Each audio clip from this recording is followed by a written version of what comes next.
अस्सलामुअलैकुम स्टूडेंट्स। आज का जो हमारा टॉपिक फार्माकोग्नोसी से रिलेटेड है वो है क्रोमेटोग्राफी। क्रोमेटोग्राफी एक ऐसा प्रोसीजर है जो कि बहुत बहुत ज़्यादा इम्पोर्टेंट है। मेडिकल के तमाम स्टूडेंट्स होंगे उनकी ये प्रैक्टिकल लैब्स में शामिल होता है। ये एक बहुत अच्छा प्रोसीजर है जिससे आप लोग अननोन केमिकल्स की आइडेंटिफिकेशन कर सकते हैं। Chromatography is a process of dash. तो पहली बात, ये केमिस्ट्री का एक प्रोसीजर है, ये ग्नोसी का प्रोसीजर नहीं है, तो एमसीक्यूज ये भी बन सकता है। In which a mixtures of the different compounds is separated on the base of their relative polarity difference। यानी कि क्रोमेटोग्राफी एक ऐसी केमिस्ट्री का प्रोसीजर है जिसमें आपको एक मिक्सचर दिया जाता है, एक ऐसा मिक्सचर जिसमें बहुत सारे केमिकल्स होते हैं और आपने ये आइडेंटिफाई करना होता है कि कौन कौन से केमिकल्स इसके अंदर अवेलेबल हैं on the basis of their dash, उनकी पोलैरिटी पे कि कौन सा कितना ज्यादा पोलर नेचर का है। ठीक है।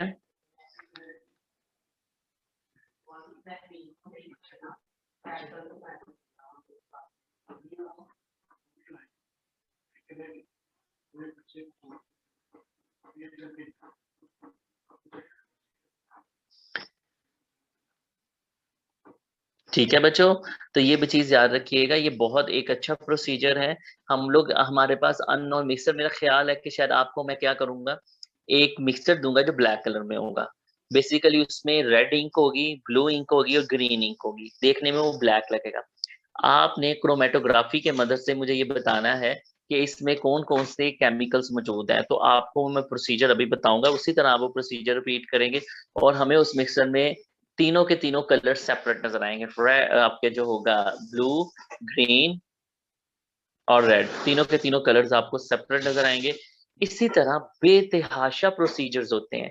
बहुत सारे ऐसे केमिकल्स हैं, बहुत सारी ऐसी ड्रग्स हैं जो अननोन होती है कि उनमें कौन कौन सा केमिकल हमें नहीं पता। हम with the help of the chromatography उनको सेपरेट करते हैं और ये आइडेंटिफाई करते हैं कि कौन कौन से केमिकल्स इस मिक्सचर्स के अंदर अवेलेबल हैं, ताकि हम लोग जो है डायग्नोज कर सकें और फाइंड आउट कर सकें कि ये किस तरह हमारे लिए हार्मफुल या थेराप्यूटिकल इफेक्ट है। ड्रग टेस्टिंग के अंदर भी इस मेथड को बहुत ज्यादा अप्लाई किया जा रहा है। अब दो तरह के प्रोसीजर है, एक है एक्सट्रैक्शन और एक है क्रोमेटोग्राफी। तो ये जरा थोड़ा सा इसको क्लियर करना है, ये बहुत इंपॉर्टेंट टर्म है जो डिस्क्राइब हो रही है। The compound are separated on the basis of their relative solubility। जब किसी solubility की बेस पर आप दो compounds को separate करते हैं, they are called a extraction। Extraction on the base of their solubility। And जब आप किसी पोलैरिटी की बेस पर चीजों को सेपरेट करते हैं, they are called a chromatography. जब आप दो कंपाउंड्स को या दो से ज्यादा कंपाउंड्स को on the base of their polarity separate करते हैं तो they are called a chromatography. और जब आप लोग उनकी सोलिबिलिटी की बेस पर सेपरेट करते हैं, they are called a extraction. उसे क्या कहते हैं? एक्सट्रैक्शन। अब वो कौन कौन सी टेक्निक्स हैं जो क्रोमेटोग्राफी में इस्तेमाल की जा रही हैं बच्चों? Ascending, descending, circular and radial. Ascending chromatography क्या होती है? असेंडिंग क्रोमेटोग्राफी वो क्रोमेटोग्राफी होती है जिसमें कोई भी केमिकल अपवर्ड, ऊपर की तरफ मूव करेगा। अब मैं आगे एक्सप्लेन करूंगा कैसे, लेकिन ध्यान से सुन लें। कोई भी ऐसा प्रोसीजर जिसमें लिक्विड्स अपवर्ड मूव करते हैं, दे आर कॉल्ड असेंडिंग। क्योंकि वो प्रोसीजर क्रोमेटोग्राफी का है तो इसलिए हम उसे कहेंगे असेंडिंग क्रोमेटोग्राफी। कोई भी ऐसा प्रोसीजर जिसमें आपके लिक्विड्स नीचे की तरफ मूव करते हैं, they are called descending chromatography. जिसमें सर्कुलर फॉर्म में मूव करेंगे, दे आर कॉल्ड सर्कुलर, और जिसमें अगेन सर्कुलर की ही एक शक्ल है, रेडियल। ठीक है, ये सारे के सारे मैं आपको आगे दिखाता हूँ। एक और दो बहुत इंपॉर्टेंट बातें हैं किसी भी क्रोमेटोग्राफी के अंदर। जो सबसे इंपॉर्टेंट चीज है वो है उसके फेजेस। कितने फेजेस होते हैं किसी भी क्रोमेटोग्राफी के अंदर? हमेशा दो फेजेस होते हैं। The first one is a stationary phase and the second one is a mobile phase. Stationary phase वो फेज होता है जो हमेशा फिक्स होता है। क्रोमेटोग्राफी में वो फेस जो हमेशा फिक्स होगा, जो कभी भी मूव नहीं करेगा, उसे हम लोग कहते हैं स्टेशनरी फेस। और उसमें कौन कौन से फेस हम इस्तेमाल कर सकते हैं उसके अंदर? पेपर इस्तेमाल कर सकते हैं, टाल्क इस्तेमाल करते हैं, मैग्नीशियम ऑक्साइड इस्तेमाल करते हैं, अल्मीनियम ऑक्साइड इस्तेमाल करते हैं, एक्टिवेटेड चारकोल इस्तेमाल कर सकते हैं। All of these are the example of the stationary phase. तो आपसे एमसीक्यूज में ये पूछा जा सकता है। स्टेशनरी फेज, ठीक है, नॉन मोबाइल फेज और फिक्स फेज को कहते हैं। ये क्रोमेटोग्राफी के अंदर फिक्स्ड रहता है, ये कभी भी ट्रैवल नहीं करता। मोबाइल फेज वो फेज होता है जो कि मूव करता है on stationary phase. Stationary phase के ऊपर जो लिक्विड या जो केमिकल ट्रेवल करता है, they are called a mobile phase. और इसकी एग्जांपल्स कौन कौन सी हैं? Petroleum ether, propanol, ethanol or acetone. These are the liquids which is travel on the stationary phase. ठीक है, तो इसे मोबाइल फेज कहते हैं। RF values क्या होती हैं? RF value is a ratio between the two things. The first one is a distance traveled by the substance or distance covered by the substance. ठीक है, अब मैं कोई आपको दिखाता हूँ, फिर आपको RF वैल्यू की समझ आएगी। ये डायग्राम आप देख रहे हैं, ठीक है, ये एक डायग्राम है आपके सामने। ये डायग्राम के सामने जो आपको एक पेपर नजर आ रहा है, ये पूरा का पूरा, ये जो पूरा पेपर है, इसको हम कहेंगे स्टेशनरी फेज। ठीक है, ये क्या है? Stationary phase. जैसे ही हमने इसको लिक्विड में डिप किया, अब ये ब्लू कलर का लिक्विड है, ऊपर चढ़ना शुरू हो गया, स्काई ब्लू, सॉरी, ये ऊपर चढ़ना शुरू, और ये यहाँ तक आया, ये यहाँ तक आ गया, ये जो ऊपर मार्क है, ये जो इसकी ट्रेवलिंग है ना, इसको हम लोग कहते हैं, आप लोगों का, distance travel by the solvent. Solvent ने डिस्टेंस ट्रेवल किया, इसको आपने वहां पे पढ़ा भी है, आरएफ वैल्यू पर लिखा भी हुआ है, distance covered by the solvent नीचे लिखा हुआ है। तो ये कितना था? जैसे मेंशन किया 5 सेंटीमीटर, ये तो इसका यहाँ पे आप क्या लिखेंगे? 5 सेंटीमीटर। ठीक है, इसके बाद आपने ये देखा कि ये ब्लू डॉट हमने लगाया हुआ था, ये वाला, यहां से लेके यहां तक इस ब्लू ने कितना सफर किया हुआ है, यानी इस डॉट ने कितना सफर किया है? Distance sample travelled. तो ऊपर क्या लिखा हुआ है? Distance covered by the sample. Sample ने या सब्सटेंस ने कितना डिस्टेंस कवर्ड किया है? वो है 2.5 सेंटीमीटर। आप ऊपर लिखेंगे 2.5 सेंटीमीटर, नीचे क्या लिखेंगे? 5 सेंटीमीटर। तो इसका आंसर जो निकलेगा वो निकलेगा R F value of that component. तो हमारे पास दुनिया में जितने केमिकल्स हैं, हर एक की आर एफ वैल्यू मौजूद है। आप कंपेयर करेंगे कि इसकी आरएफ वैल्यू किससे मिल रही है? इसकी आरएफ वैल्यू मिल रही है डिटर्जेंट के साथ, एग्जाम्पल के तौर पे। तो आपको पता चल जाएगा कि इस केमिकल के अंदर डिटर्जेंट्स ऐड किए गए हुए हैं। ठीक है, जैसे कि दूध की टेस्टिंग जब की जाती है, एक दूध है, आप उसे दूध लेंगे, आप दूध का भी इसी तरह क्रोमेटोग्राफी पेपर के जरिए ही आपको सेपरेट करेंगे। आपको हर एक केमिकल की डिफरेंट लेंथ के आरएफ वैल्यू के मुताबिक मिलते जाएंगे। जब आप उसमें से आरएफ वैल्यू मिलती जाएगी, आप उन केमिकल्स को टेबल में चेक करेंगे, आपको पता चल जाएगा इसमें यूरिया डाला गया, इसमें डिटर्जेंट डाले गए हुए हैं, इसमें आपके टॉक्सिन्स डाले गए, इसमें आपका नमक डाला गया, और क्या क्या डाला गया, हर चीज आपको पता चल जाएगी। तो ये है आरएफ वैल्यू का फायदा। ठीक है,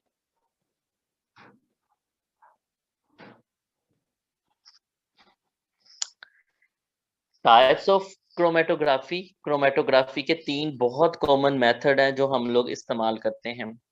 पेपर क्रोमेटोग्राफी बहुत फेमस है, आप सबको करवाई जाएगी, आपके प्रैक्टिकल में भी है, और बहुत आसान, बहुत सिंपल और बहुत ही मजे की है।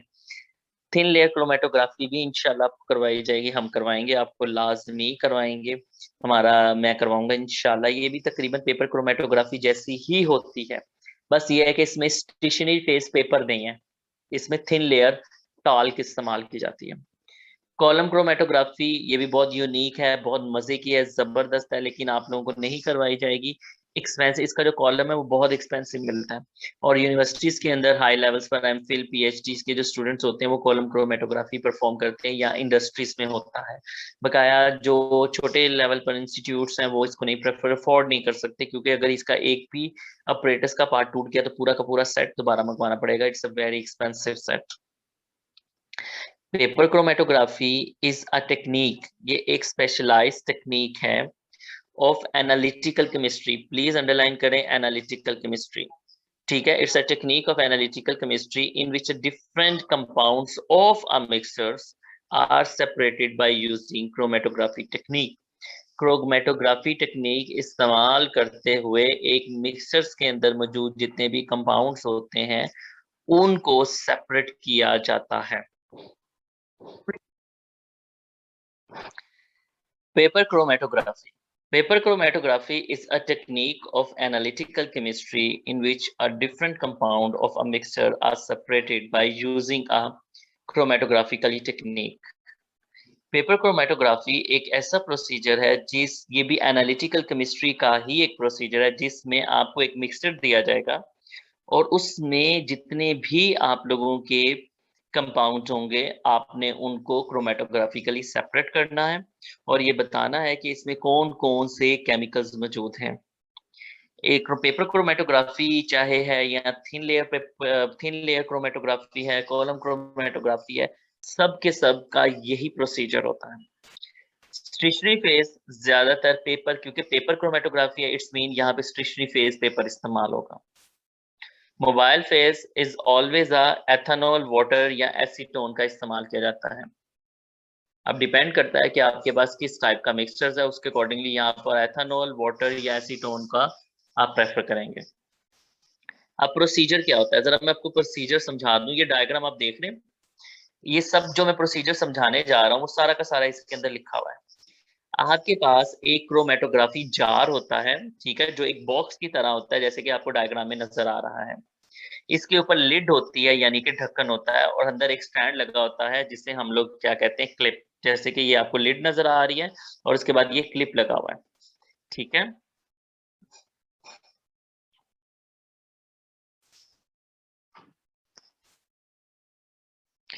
अब बच्चों हमारे पास जो पेपर होगा, हमने वो पेपर लेना है और पेपर की एक स्पेसिफिक कटिंग कर लेनी है और वो कटिंग अकॉर्डिंग टू आपके क्रोमेटोग्राफी जार के मुताबिक ही होगी। जैसे कि इस डायग्राम में नजर आ रहा है, तो आपने जार के अंदर एक छोटा सा पेपर ले लेना, जैसे यहाँ पे भी आपको नजर आ रहा है, ठीक है। पेपर आप ले लेंगे। अब क्या करेंगे आप, अब आप इसके पेपर के 0.5 सेंटीमीटर ऊंची यहाँ पर एक लाइन लगाएंगे, यहाँ पर एक लाइन लगाएंगे पेपर के सबसे लास्ट कॉर्नर से काउंट करके। और एक चीज याद रखिएगा, लाइन हमेशा लेड पेंसिल से लगाई जाएगी, ब्लू पेन से, मार्कर से, पॉइंटर से, ब्लैक पॉइंटर से, रेड पॉइंटर से किसी भी किस्म का कलर इस्तेमाल नहीं होगा, वरना अदरवाइज वो आपका क्रोमेटोग्राफी में वो कलर भी आ जाएगा। आपने लेड पेंसिल का इस्तेमाल करना है और पेपर की बेस से 0.5 सेंटीमीटर की ऊंचाई के ऊपर आपने एक लाइन लगा देनी है, जैसे यहाँ पे लाइन लग गई। इसके बाद आपने इसी लाइन के ऊपर जो मिक्सचर होगा, टूथपिक या फिर आपने कोई भी माचिस की तीली जो होती है ये लेकर आपने उसके अंदर डिप करना उस मिक्सचर के अंदर, और एक डॉट आपने इस लाइन के ऊपर लगा लेना है। आपको बता दिया जाता है 2 3 4 डॉट्स आपने उसके लगाने होते हैं। एक डॉट लगा दिया, दूसरा डॉट लगा दिया, तीसरा, जैसे एक लाइन लगाई, एक डॉट इधर लगा दिया, एक डॉट इधर लगा दिया, एक डॉट इधर, थोड़ा गैप के साथ आपने लगाना 3 से 4, बहुत करीबी करीबी डॉट नहीं लगाने, दूर दूर थोड़ा डिस्टेंस के साथ। लेकिन इनके दरमियान में कितना डिस्टेंस रखना है वो कभी मैटर नहीं करता, लेकिन थोड़ा डिस्टेंस होना चाहिए जो आप लोग जो है डिस्टेंस के साथ लाइन लगाएंगे। लाइन लगाने के बाद आपने क्लिप के साथ फिल्टर पेपर को जो है, वो फिल्टर पेपर इस्तेमाल होता है ज्यादातर, उसको क्लिप कर देना है। क्लिप करने के बाद आपने इस कंटेनर के अंदर एथेनॉल या अल्कोहल, एसीटोन आप डालोगे तो बच्चे वो वेपोराइज होते हैं, तो फिर लिड से बंद करना पड़ेगा, वरना पानी में आपको जरूरत नहीं पड़ती, पानी वेपोरेट नहीं होता। तो ज्यादातर एथेनॉल या एसीटोन ही डाले जा रहे हैं, डालकर आप उसके अंदर इसे हैंग कर देंगे। और ये चीज याद रखिएगा, जो लाइन आपने लगाई थी 0.5 सेंटीमीटर ऊंची, वो कभी भी उस लिक्विड के अंदर डिप नहीं होनी चाहिए। अगर वो डिप हो गई तो आपका वो पेपर जाया, आपको नया क्रोमेटोग्राफी पेपर सेट करना पड़ेगा, बनाना पड़ेगा। वो हमेशा लाइन उससे ऊंची रखनी है आपने। जैसे आप रखेंगे आपके सामने लिक्विड स्प्रेड ऊपर चढ़ना शुरू हो जाएगा।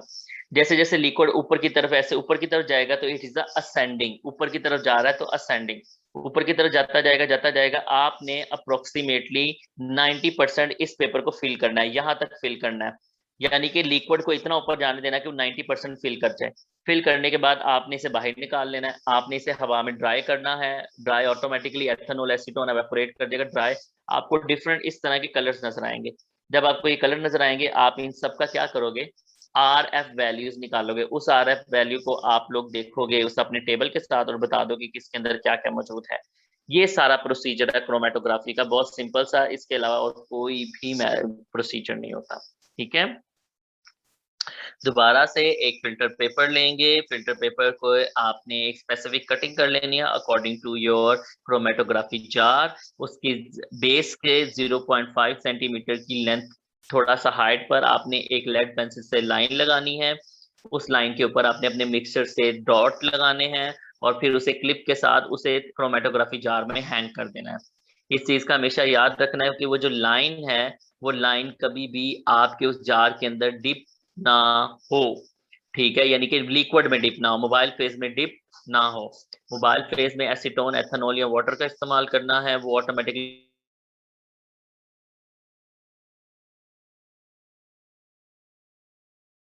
उस मोबाइल फेज से फिर तो बाहर निकाल लेना है।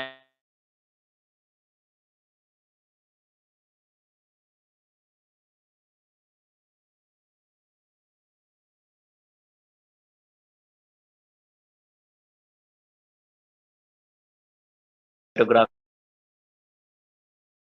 है वो आपके पास जो रेडियल है और जो सर्कुलर है वो अप्रोक्सीमेटली सेम होती है। जब आप लोग इसको सेंटर में केमिकल अप्लाई करते हैं, जैसे कि ड्रॉपर की मदद से केमिकल अप्लाई करते जा रहे हैं, ऑटोमेटिकली वो जो उसके जितने भी केमिकल्स होंगे वो सराउंडिंग पे जैसे देखिए ये मूव करते जा रहे हैं। जैसे जैसे वो मूव करते जाएंगे वो बाहर निकलते जाएंगे। ठीक है, जैसे जैसे बाहर जाते जाएंगे आपको नजर आएंगे, आपको देखें ये देखिए सेंटर में भी उसी हिसाब से आपने क्या करना है, 0.5 सेंटीमीटर का गैप लेके ये सर्कुलर लेड पेंसिल से आपने डॉट लगाया है। एक डॉट ये लगा हुआ है, एक ये लगा हुआ है, एक ये। अब जो जो सा कलर होगा वो ऑटोमेटिकली वहां से एक्सट्रैक्ट होना शुरू हो जाएगा। अब ये पिंक कलर है, पिंक कलर निकलना शुरू हो गया, ब्लू कलर निकलना शुरू हो गया। तो ये इस तरह ये फैलता जाएगा फिल्टर पेपर के ऊपर, तो ये सर्कुलर फॉर्म में आपके पास रिजल्ट्स आते हैं। बात एक ही होती है, बस ये कि स्टाइल डिफरेंट है बकाया, अदरवाइज प्रोसीजर पैटर्न सब कुछ सेम होगा। एप्लीकेशंस कहाँ कहाँ पे क्रोमेटोग्राफी प्रोसीजर्स को इस्तेमाल किया जा सकता है। डिफरेंट टाइप के एक्टिव इंग्रेडिएंट्स को सेपरेट करने के लिए भी हम इसका इस्तेमाल कर रहे हैं। इसके अलावा किसी भी कंपाउंड की पोलैरिटी को भी फाइंड आउट करने के लिए हम लोग इसे इस्तेमाल करते हैं। इसके अलावा पॉइजन्स की आइडेंटिफिकेशन के लिए हम इसे इस्तेमाल करते हैं। मेडिसिन के एनालिसिस के लिए कि क्या मेडिसिन ठीक है, उसमें कोई कोई टॉक्सिन्स या कोई केमिकल तो नहीं इनकॉर्पोरेट हो गया ड्यूरिंग मैन्युफैक्चरिंग, वहां पर भी हम इसे इस्तेमाल कर रहे हैं। बॉडी टिश्यूज की सेपरेशन के लिए भी हम इसे इस्तेमाल करते हैं। और फोरेंसिक मेडिसिन की इन्वेस्टिगेशन के लिए कि किसी मेडिसिन के इस्तेमाल से आपकी बॉडी पे हार्मफुल इफेक्ट्स आ गए हैं या उसके इस्तेमाल करने से आपकी बॉडी में abnormalities आ गई हैं। ठीक है, या आपने कोई सुसाइड करने के लिए कोई मेडिसिन इस्तेमाल की है और आप मर गए हैं लेकिन किसी को नहीं पता आपने क्या खाया, तो आपकी बॉडी के अंदर से आइडेंटिफाई करने के लिए कि आपने किस टाइप की मेडिसिन का इस्तेमाल करके सुसाइड की है, तो वो तमाम चीजें आपकी फोरेंसिक मेडिसिन से हमें पता चल जाती हैं। और ये भी क्रोमेटोग्राफी की टेक्निक्स में शामिल है। RF वैल्यू के बारे में मैं आपको डिटेल में बता चुका हूं कि वो क्या है और उसे किस तरह आप निकाल सकते हैं। Thin layer chromatography is same like paper chromatography. एक चीज याद रखिएगा, इसमें सिर्फ एक चीज का डिफरेंस होता है, यहाँ पर आप लोगों की प्लास्टिक, ग्लास या अल्मीनियम फॉयल की एक शीट इस्तेमाल की जाती है। ये जो शीट होती है ना अल्मीनियम फॉयल की, प्लास्टिक की या ग्लास की, उसके ऊपर टाल्क या एक्टिवेटेड चारकोल की कोटिंग होती है। वो कोटिंग उसके ऊपर कर दी जाती है। जब वो कोटिंग उसके ऊपर की जाती है तो वो एक थिन प्लेट बन जाती है। मजे की बात है, हमें ये बनाने की जरूरत नहीं पड़ती, मार्केट में अब बनी बनाई TLC प्लेट्स यानी थिन लेयर प्लेट्स अवेलेबल है। आप वो प्लेट्स ले आएंगे, आप उसकी कटिंग करेंगे according to your chromatography jar, उसके अकॉर्डिंगली आप उसकी कटिंग करेंगे। कटिंग करने के बाद आप लोग उसे इस्तेमाल करेंगे। एक चीज आप याद रखिएगा, ये भी बहुत कॉमन मेथड है और बहुत ज्यादा प्रेफरेंस पे रहता है हमारे पास, हम लोग बच्चों को करवाते हैं और आप लोगों को इंशाल्लाह इस पे प्रैक्टिकल करवाएंगे। ठीक है, स्टेशनरी फेज अगेन इसके अंदर आप लोग वो TLC प्लेट जो है आपकी वो स्टेशनरी फेज है। मोबाइल फेज में अगेन एथेनॉल, एसीटोन, वाटर को ही आप इस्तेमाल करेंगे और सेम टू सेम प्रोसीजर है जो आप लोगों ने पेपर क्रोमेटोग्राफी में किया था, सेम उसी तरह काटेंगे। काटने के बाद एक स्पेसिफिक 0. 5 सेंटीमीटर लेंथ के अकॉर्डिंगली आप वहां पे लाइन लगाएंगे बेस लाइन पर, with the help of lead pencil उसमें मिक्सर्स को लगाएंगे। टीएलसी प्लेट आप क्रोमेटोग्राफी जार में रख देंगे, जो मोबाइल फेज है वो उस पर ट्रेवल करेगा, चीजें सेपरेट होंगी, उसे ड्राई करेंगे, वहां पे आपको मिल जाएंगे वो डॉट्स, निशान मिलेंगे, आरएफ वैल्यू निकालेंगे और आपका सारा का सारा जो है वो चीजें जो है वो क्लियर हो जाएंगी। जैसे कि आपके पास ये एक टीएलसी प्लेट दिखाई गई हुई है, नीचे उन्होंने सॉल्वेंट मोबाइल फेस दिखाया गया हुआ, एक लाइन थी जिसमें चीजें सेपरेट हुई हैं सेम टू सेम। इसके अंदर भी असेंडिंग, डिसेंडिंग, सर्कुलर, रेडियल तमाम के तमाम मेथड अडॉप्ट होते हैं, लेकिन 19% जो हम लोग मेथड यूज कर रहे हैं वो तमाम के तमाम असेंडिंग है, वो डिसेंडिंग नहीं है, वो सर्कुलर नहीं है, रेडियल नहीं है। मेजॉरिटी असेंडिंग क्रोमेटोग्राफी के मेथड को ही प्रेफर किया जाता है। एप्लीकेशंस कहाँ कहाँ पर इसके इस्तेमालात हैं, यानी टीएलसी प्लेट के कहाँ पर हैं? प्लांट्स कंटेंट सेपरेट करने के लिए टीएलसी प्लेट्स को यानी टीएलसी क्रोमेटोग्राफी को प्रेफर किया जाता है। ऑर्गेनिक रिएक्शंस की मॉनिटरिंग के लिए या ऑर्गेनिक कंपोनेंट्स की फाइंड आउट करने के लिए किसी भी सोल्यूशन के अंदर, तो हम लोग टीएलसी प्लेट का इस्तेमाल करते हैं। फैटी एसिड्स या फिर आपके कैरेमाइड्स वगैरह की फाइंड आउट एनालिसिस के लिए हम लोग इसे बहुत ज़्यादा इस्तेमाल करते हैं। किसी भी फूड या किसी भी वाटर के अंदर अमाउंट ऑफ पेस्टिसाइड्स या फंगिसाइड्स जो हैं या फिर इंसेक्टिसाइड, उनकी डिटर्मिनेशन के लिए भी हम लोग जो है टीएलसी मेथड अडॉप्ट करते हैं कि इस फ्रूट्स के अंदर या इस सब्जियों के अंदर कितना ज्यादा केमिकल्स मौजूद हैं, क्या ये फूड और ये वाटर ह्यूमन हेल्थ के लिए बेनिफिशियल है या फिर साइड इफेक्ट जनरेट कर रहे हैं, तो वो भी हम लोग ये करते हैं। इसके अलावा फोरेंसिक साइंस के अंदर डिफरेंट टाइप की डाइज की कंपोजिशन को फाइंड आउट करने के लिए, डिफरेंट टाइप टॉक्सिन्स को फाइंड आउट करने के लिए भी हम लोग टीएलसी प्लेट का इस्तेमाल करते हैं। कोई ऐसा सब्सटेंस जिसके बारे में हमें कुछ नहीं पता, उसकी आइडेंटिफिकेशन भी पेपर की बजाय टीएलसी पे की जाती है, क्योंकि टीएलसी की एक्यूरेसी थोड़ी ज्यादा अच्छी है एज कम्पेयर टू पेपर, क्योंकि पेपर में कंटेमिनेशन के चांसेस काफी ज्यादा हो जाते हैं। इसके अलावा रेडियो केमिकल्स की प्योरिटी, रेडियो केमिकल इस्तेमाल किए जाते हैं कैंसर की ट्रीटमेंट के लिए। बहुत सारे लोगों को कैंसर हो जाता है, तो उनकी बॉडी में कैंसर की आइडेंटिफिकेशन करने के लिए, फाइंड आउट करने के लिए, पता करने के लिए हम लोग के जी इसकी बॉडी में कहाँ कहाँ कैंसर है, तो रेडियो एक्टिव केमिकल इस्तेमाल करते हैं। वो रेडियो एक्टिव केमिकल्स कितने ज्यादा स्ट्रॉन्ग हैं या प्योर हैं, उसकी प्योरिटी की आइडेंटिफिकेशन के लिए भी टीएलसी प्लेट का ही इस्तेमाल किया जाता है। उसके बाद आरएफ वैल्यू सेम मेथड है जो पेपर में मैं आपको बता चुका हूँ, सेम टू सेम मेथड आप लोग अडॉप्ट करते हैं।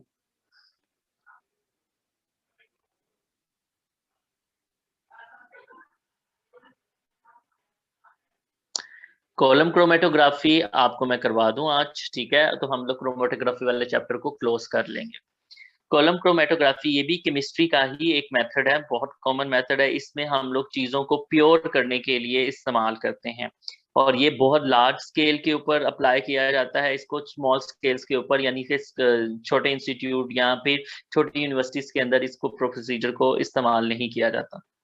इसके भी स्टेशनरी और मोबाइल फेज होते हैं। स्टेशनरी फेज वो फेज होता है जो कि सॉलिड है और ये सिलिका जेल से बना होता है, ठीक है, और ये हमेशा आपके जो है वो कॉलम के अंदर पैक होता है, या तो सिलिका जेल डाल दिया जाएगा या फिर सेलुलोज पाउडर, इन दोनों के अलावा कोई और चीज ऐड नहीं की जाती, यही चीजें इसके अंदर ऐड की जाती हैं।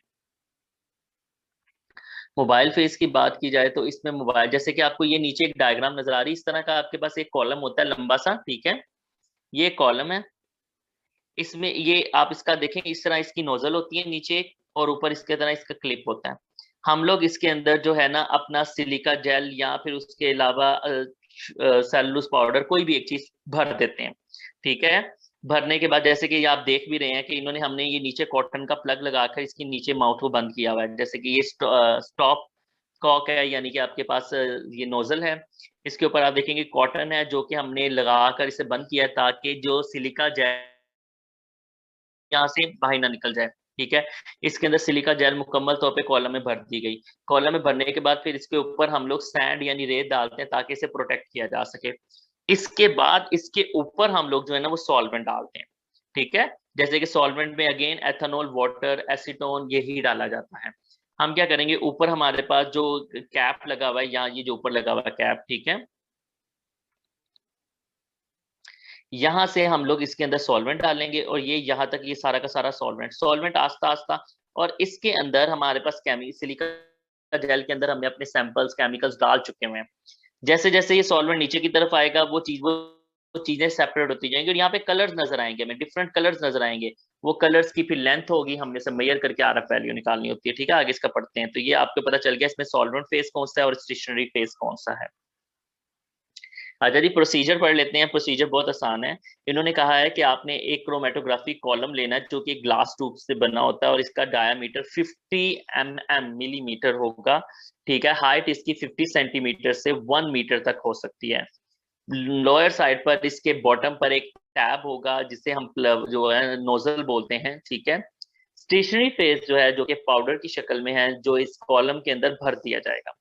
ठीक है, ओके जी, भर दिया गया। उसके बाद जो आपका मिक्सचर होता है, जब आप उस कॉलम के अंदर, जैसे मैंने अभी को पीछे बताया कि आपने सिलिका जेल भर दी, इसके टॉप के ऊपर आपने अपना सैंपल डाल देना जो भी आपको मिल। जैसे मैंने आपको एक सैंपल दिया, मैंने कहा मुझे बताओ इसके अंदर क्या क्या है। आपने जब पाउडर सिलिका जेल उसमें मुकम्मल तौर पे भर ली, यानी यहाँ पे सिलिका भर गई, ये जो आपको येलो कलर की लाइन नजर आ रही, बेसिकली आपने इसके ऊपर यहाँ पर अपना वो तमाम सैंपल डाल दिया जो मैंने आपको दिया था कि मुझे बताओ कि इसके अंदर क्या क्या है। ये सारा सैंपल आपने इसमें डाल देना। ठीक है, इसके बाद आपने इसके ऊपर वाले एरिया में मोबाइल फेज, जिसमें आपके पास कौन कौन से हैं, चाहे एथेनॉल है, एसीटोन है, वाटर है या कोई मिक्सर्स हैं, आप वो डालना शुरू होंगे थोड़ा थोड़ा करके। जैसे जैसे आप उसके ऊपर सॉल्वेंट डालते जाएंगे, ये इसमें बहुत सॉल्वेंट लगता है। कॉलम का ये सबसे बड़ा इशू है कि इसमें सॉल्वेंट मसलसल डालना पड़ता है। आप उसमें आस्ता आस्ता सॉल्वेंट डालते जाएंगे। ये जैसे देखिए ना, इसके अंदर भी ये चीज बड़ी खूबसूरत दिखाई गई है। आपका प्लग है, ठीक है, ये प्लग है आपका नीचे। उसके बाद आपने कॉटन रखे ताकि वो वहां से सिलिका जेल ना निकल सके। अब आपने इसमें सॉलिड स्टेशनरी फेस डाल दिया, इसके ऊपर जो मिक्सर मैंने आपको दिया था वो डाल दिया और फिर मोबाइल फेस आप डाल दें।